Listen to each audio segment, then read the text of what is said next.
안녕하세요. 수요평화뉴스 이진호입니다. 오늘은 결국 실시하기로 결정한 8월 한미연합 군사훈련에 대해 살펴보도록 하겠습니다.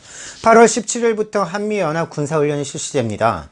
그런데 여러분, 지난 6월 개성 연락사무소 폭파 장면과 함께 파국으로 치달은 남북관계 기억하시죠?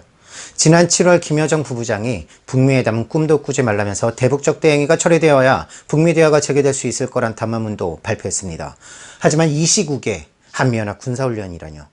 남북 북미 관계를 끝장내려고 작정한 것입니까? 더욱이 문재인 정부는 외교안보 라인을 교체하고 평화, 화해 이야기하더니 돌아앉아서는 또다시 한미연합 군사훈련입니다. 미국은 10월에 북미 정상회담 하고 싶다고 국무장관이랑 대통령이 돌아가면서 노래를 부르더니 다시 한미연합 군사훈련이라뇨. 일단 이번에 한미연합 군사훈련을 실시하게 된 배경을 좀 살펴보면요. 한국군이 더욱 적극적이었습니다. 미국은 코로나로 인해 8월 연합군사훈련을 연기하자고 그런 의사를 내비쳤지만 한국군이 전시작전권 전환을 이유로 강행할 것을 조르고 졸라 실시하게 되었는데요. 근데 여러분, 문재인 정권 집권 마지막 해인 2022년에 반드시 이루겠다는 전시작전권 전환, 이게 얼마나 허무맹랑한 이야기인지 생각해 보신 적 있으십니까?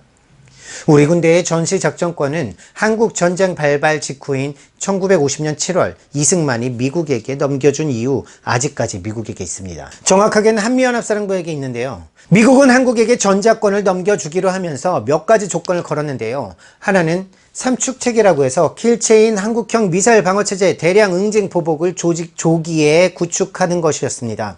이것 때문에 미국에서 무기를 사들이느라고 역대급으로 군비 증강을 하고 있죠.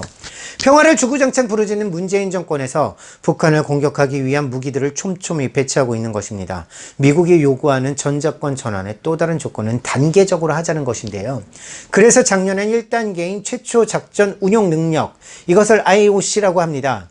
올해는 2단계인 완전 운용 능력, FOC라고 하는데요. 그리고 다음에는 완전 임무 수행 능력, FMC를 평가하게 됩니다. 반드시 자신의 집권 안에 전자권 전환을 이뤄내겠다는 문재인 정권의 집념이 이번 연합 군사훈련 실시의 배경이 된 것이죠. 그런데 이 전시작전권 전환이 얼마나 허구적인 것인지 아십니까? 한국과 미국은 전시작전권을 한국군이 가져가는 대신 한미연합사를 미래연합사로 이름만 바꿔서 유지하기로 했습니다.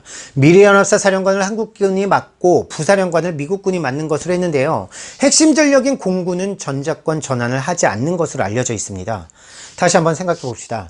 미국의 전투기들과 항공모함을 비롯한 해군 전력을 한국이 지휘한다는 게 사실 말이 안 됩니다. 또한 미래연합사는 그냥 독자적으로 있는 것이 아니라 한미안보협의회와 군사위원회로부터 전략 지시와 작전 지침을 받습니다. 결국 허울뿐인 전자권 전환이고 계속해서 우리는 미국의 예속하에 놓여지게 된다는 것이죠.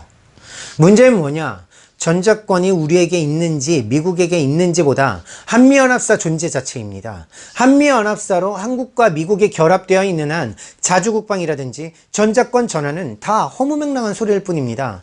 그렇다면 문재인 정부 한미연합사를 해체할 생각은 있긴 합니까? 아니죠. 눈꼽만큼도 없잖아요. 오히려 미래연합사를 이름만 바꿔서 영원히 유지하는 것을 선택하지 않았습니까? 한미연합사가 존재하는 한 한미연합 군사훈련은 계속 실시될 것입니다. 핵심은 한미연합사 해체이죠.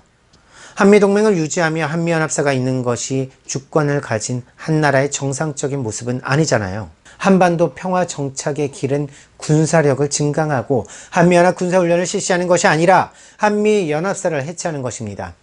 이제 우리도 미국의 똘마니가 아니라 자주적인 나라로 거듭나야겠어요.